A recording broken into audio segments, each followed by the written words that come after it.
Dá pra tirar sim, dá pra tirar. Tá cozinhando. Churrasquinho de gasolina. Sai de perto. Luan, sai de perto. Moleque, sai de perto, na moral. Sai de perto. Mosculacho. Fogo tá subindo ali, não vai ser algo muito legal. Sai ficar daí, ali. David, que a garrafa tá entortando. Entorta, ela joga pro lado. Se jogar pro lado, ela cai. É sério, é. Joga pro lado aqui, ó. Ela vai derreter. Ela vai derreter. É, acho que... Vai, joga ela um pouquinho pro lado. Não, o outro lado. Esse lado aí, vai. Não, deixa ela cair, cara. Sai daí, David. Vai derreter. Gente, Tá não, derretendo? muita coisa feia. Sai daí, David.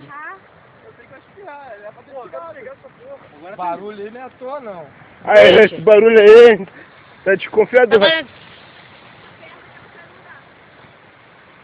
Tá com uma pedra, sei lá, Opa! Caralho, achei que tinha estourado, mano. Ah, foi um flash, gente, foi um flash. Com flash. Olha lá a garrafa, olha lá a garrafa. Cara, tá de um lado da garrafa e do outro lado. Mas na garrafa não tem nada. Tá derretendo aqui, tudo tá derretendo ela. Como é que tem um... Thiago, vai sair uma pedra d'água. Eu vou acelerar. Aê! não explodiu não. Claro que isso, pô. A probabilidade era alta. Eu achei que ia fazer barulho. Agora é hora de atirar o chinelo, hein? A chinela! Agora é a chinelo! A chinela!